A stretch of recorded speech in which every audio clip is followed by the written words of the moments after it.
Brad, thanks for joining us. It's been a big summer as always, plenty to get through, so let's get straight into it. Pre-season, what have been the focuses for the team this year? Oh, well, probably like every team. I mean, we break the pre-season up into the phases of probably strength, gym work, trying to get our squad stronger, not necessarily bigger, but definitely stronger. Then there's the athletic component, which we've clearly improved on based on our testing results, which have been pleasing. But then again, if you're not improving those results, you're going backwards. There's no such thing as standing still.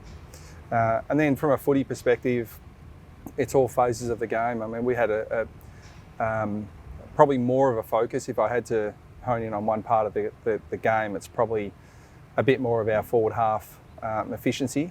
We got the ball there a lot last year, but didn't score anywhere near well enough from those entries. Have you found there to be improvements in that across the past 3 months? Well, the proof will be in the pudding, of course. Yeah, certainly, a lot of improvement. I mean, the reason I'm probably hesitating is that, as a coach, when you're training against yourself or you're having match simulation, for every good thing you do offensively, there's a poor defensive aspect from the other team. Yeah. So, for every good, there's an improvement area. So, I don't think you really know until you play genuine opposition, and then you don't even know in practice games because different teams are looking at different things. So, time will tell, but I mean, we certainly left no stone unturned in trying to improve, and I'm sure we're going to talk a little bit about our list dynamic. So, but in terms of individual player improvement, there's no doubt that's occurred. You've talked a lot about growth and development over the past couple of years. Where do you feel the group has delivered on that in your first 2 years in charge? Well, I think in terms of individuals, I mean, I think they speak for themselves. The emergence of some young players from being, just getting a game to being really dominant, players in really important parts of our team.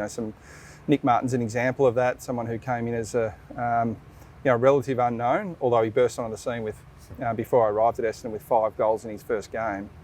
He's been he's now a really important part of our team, both on field and off field as a leader. Sam Durham's another one who we always thought had great capability, but has continued to improve from predominantly an outside role in previous years to an inside role last year. Jai Caldwell, those sorts of players, have improved, and we've needed them to because, Zach Merritt's been a really consistent, dominant, all-Australian standard performer for a long period of time, but he needs some support. Last year you were top 4 after round 17 and obviously dropped away the second year in a row that had happened. In the moment you spoke about the expectations getting to the group a little bit. Since then, have you been able to dig in a little bit further around that drop-off and what occurred there? Yeah, I think the wins and losses it's actually quite interesting because there's a lot of parts of the game statistically that we actually did better in the second half of the year. But I talk regularly about the evenness of the competition, and I hear other coaches do the same, and that's the reality. But in the first 6 games of the year last year, we were number 1 in the competition for set shot accuracy, as an example. We won some close games throughout the year.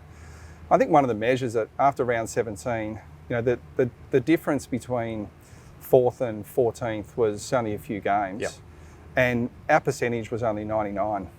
So by definition, we'd had more points kicked against us than we'd kicked. Yet we sat 4th on the ladder due to some factors like winning the close ones, set shot accuracy, and a few of those things went against us in the back half of the year. So I think while the big picture is 224 looks similar to 223, I think the finish to last year was vastly different in terms of competitiveness, the style of game we wanted to play. But it's also a good reminder that we're nowhere near where we want to get to. The first half of last year was really pleasing, but never at any stage did I think, oh gee, we're now cementing ourselves as one of the best 4 teams in the competition, because we still had a lot of work to do. Tell us about your trip to America with Zach Merritt and Andy McGrath. What did you get out of that program?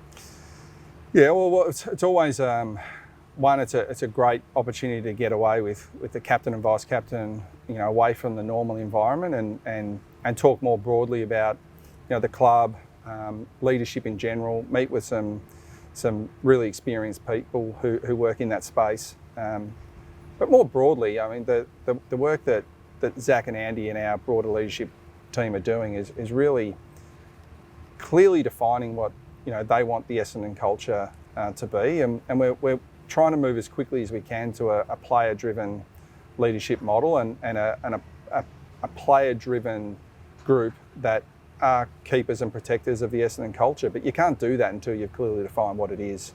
And I think it's fair to say, if you look back over the last 10, 12 years at Essendon, there's been a lot of reasons why we haven't been able to embed and build on that culture. Did you end up visiting the LA Rams as well? Well, they started the year 1 and 4, so when we were over there, they weren't happy campers at that stage. But are we seeing you in the dugout next year at the G? Oh, it'll be interesting. I mean, we've got some great contacts over there, but they're a great lesson to us because even at the time, it was at 1 and 4, it felt like their season was slipping away from them. But they bunkered down. And we got a first-hand look at their situation, how they responded to adversity. And clearly, if a few things had gone well late in their season, they could have easily found themselves in the Super Bowl and maybe even winning it. So, it's another lesson that as bad as things might seem, it can turn pretty quickly. But vice versa, if things are going really well, don't rest on your laurels. You mentioned the leadership model, Zach and Andy. Do you add to that this year, or do you add some more players to that expanded ring that you've sort of built over the past couple of years? Yeah, we will. We're still absolutely getting to putting the finishing touches on what that group looks like. Because I think equally important as the captain and vice captain and broader leadership group is, it's having a program that develops and nurtures leadership from beneath. And I think again through circumstances that none of the players can control, it's been a real challenge to develop leadership at our club, and we have a great opportunity now to build a production line of leaders, not only for now but for the future. Nick Martin going to be one of them? Is that part of his evolution, do you feel? Oh, he's selecting himself in that space.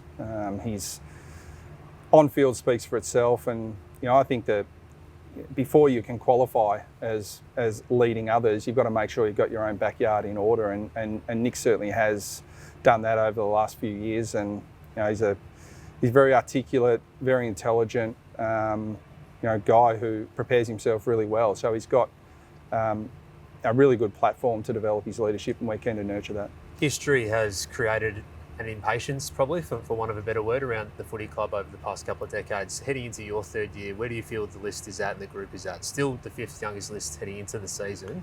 Where does that sit in terms of where you view the group heading into 2025? I think more than what I can say, I think it's what we've done.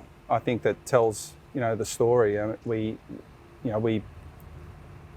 looked to the future. The draft last year, I mean, we lost some experienced players and some guys who were clearly in our best team last year who have retired or moved on to another club. So now when you look at that, we've replaced them with essentially draftees. So that makes us younger, but I'm really excited about the enthusiasm and the exuberance that youth brings. And I mentioned some of the players in their early to mid-20s, they're going to be the guys that are going to help grow this group. But I think if you look even broader than that, we elected not to, we needed to move our first pick out to match a bid for Isaac Kako, and we elected not to use that first pick either on another player from another club.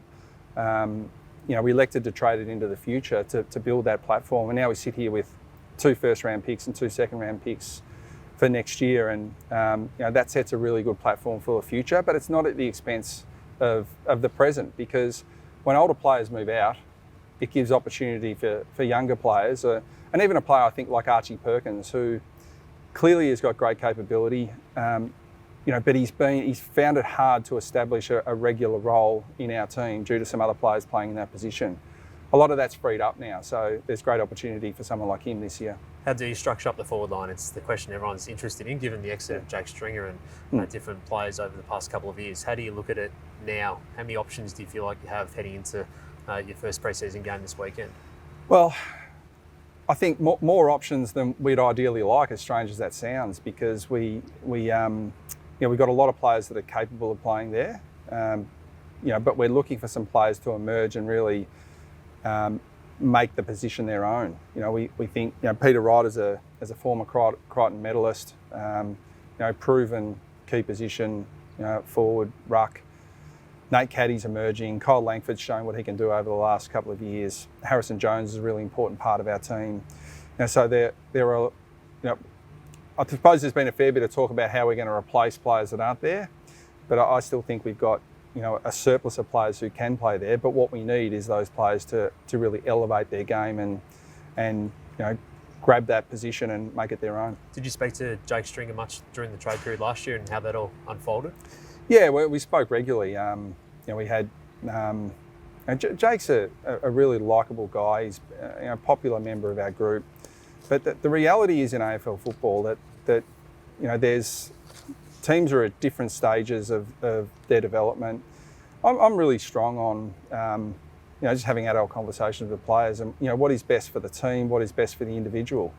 Jake, at around about 30 years of age, seeking a long-term deal. Our club looking at going in a different direction. We just had a really honest discussion about that, and we both thought it was best to seek other opportunities. So, really, that's in the end, it's a good result for everyone. Where Jake's now on a 2-year contract, and hopefully plus for him. And for us, we get to expose some of our youth in positions that weren't available last year. I don't think there's an Essendon supporter who isn't excited about Nate Caddy. I had a chat with him last week as well, and he's in a rush to be really good. How do you temper that, or really enhance that as well? Yeah, I don't temper it. I love the enthusiasm. I love his drive. He marries that up with work ethic. There are plenty of players who want it but are not prepared to do the requisite work to get there. Nate clearly has done the work. I mean, he's running as well as just about anyone in our team. 6:16 he said for the 2 kilometre time trial, but he also added it was on grass. So if it was on the track, did he talk about the wind as well? Yeah. No, he didn't actually. Yeah. So look, he's a unique athlete, and it's exciting what he can do. I think the risk with Nate is he tries to do everything all at once. And that's also a trap I've fallen into. I can see him playing multiple positions, and we certainly like flexibility, but not at the expense of a player nailing one particular role. So, we saw glimpses last year of what he's capable of, and the next challenge for Nate is to bring his best on a consistent basis, and to do that, he's probably going to have to settle down in one spot. Can you play Draper, Bryan, Wright, Caddy, Langford, all in the same? Jones as well. Yeah. That's the constant discussion, and ultimately, I don't really think there's such a thing as being too tall. There's such a thing as being too immobile. So, a lot of those players you mentioned have got great mobility. So, in terms of the way it structures up, we've just got to make sure that we've got enough mobility in that front half to be able to play all phases of the game. Because if you're tall and immobile, you want to be marking it, and that's just is that sustainable in the modern game? I'd suspect it's not. Have you spoken to Sam Draper about his free agency decision? No, I've spoken to him about how much we value him, and a similar process to our previous free agents. 3 spring to mind straight away of in my time, players who have entered a free agency year uncontracted. So, my job's to create the vision, work on the environment, make sure that the players feel that Essendon's a place where they'll play their best football, and that they buy into the vision that we have for team success. So I think if we do that really well, then it makes the decision fairly easy. But I'm also well aware that us, like every other club, are looking at available free agents, and other clubs will be doing the same to ours. Have you gone wacko for Kako? Is he going to be playing the opening round? Well, I never like to sort of at this stage make any statements around selection, just because experience tells me things change. But if you sit here right now, I mean, our plan is for him to play the first practice game this Saturday coming, and he's earned that right. It hasn't been given to him just because he's a player we rate highly.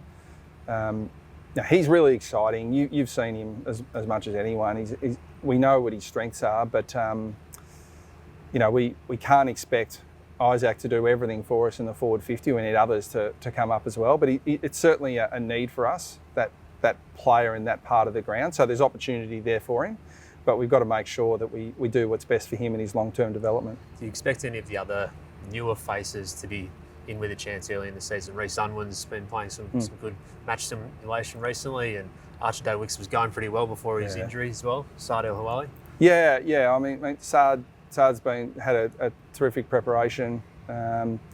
Archie Day-Wicks was performing really well in the pre-season. So his is a relatively minor setback, but it was just unfortunate timing.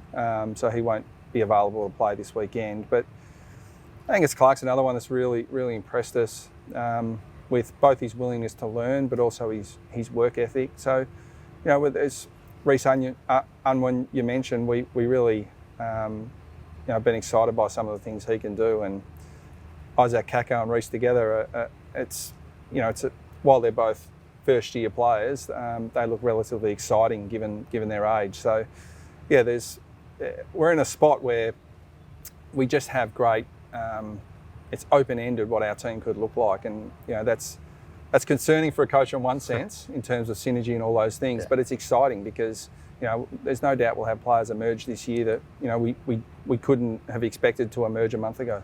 What's the health of the group at the moment? Darcy Parish has been managing a back injury recently, and Jordan Ridley with his hamstring as well. Ben Mackay seems to have integrated back into some more match stuff recently. Did they all get up for the Cats game? They should, yeah. I mean, that's our plan.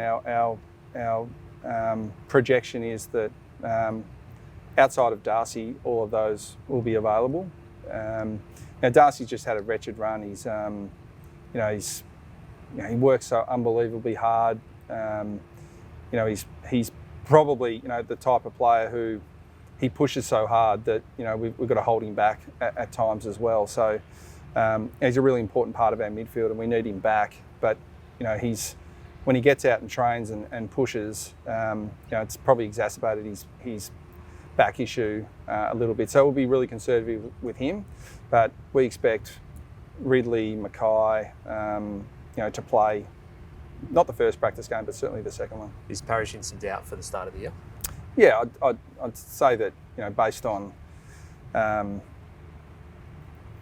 the way that we've managed his back to this point, it hasn't progressed as quickly as we would have liked. So, and he's a dynamic player, and so when we have pushed him, it hasn't responded the way we like. So, I'd say he's in some doubt, not completely ruled out at this stage because it might turn, but I think he's such an important player for us. We've just got to make sure we get him right for the long term. We've seen Dylan Shield shift to half back. Have you seen it across the pre-season?